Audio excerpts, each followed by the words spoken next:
مو صار الوقت اللي لازم تعرفين بيه انه انت صرتي مو من اولوياته. مو صار الوقت اللي لازم تعرفين بيه تصرفاته، التصرفات المتكررة اللي قاعدة تأذيك، وتغلين كل افكاره، تغلين كل احاسيسه اللي قاعد يوم عن يوم قاعد توضح اكثر على ملامحه.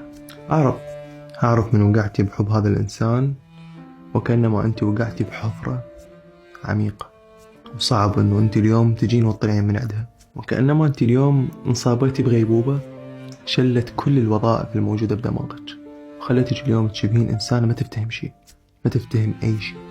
ما ألوم اليوم الإنسان اللي توقع بحب صادق، بس لازم اليوم إنه خلاص توعدين، تصحين على هاي الصفحات اللي قاعدة تصير إلك يوم عن يوم.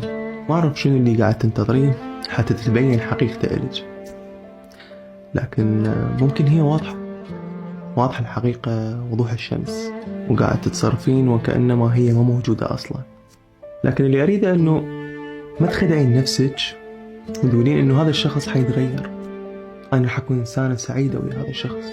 لازم اليوم أنه أنت تشمرين نفسك جوا قطار وتتوقعين أنه أنت خلاص راح تنجين بأعجوبة وما راح يصير لك أي شيء، ما راح تنسحبين من هذا القطار. فحاولين تفتحين عينك أكثر، حاولين تشوفين مدى أوسع وتشوفين الحقائق الموجودة.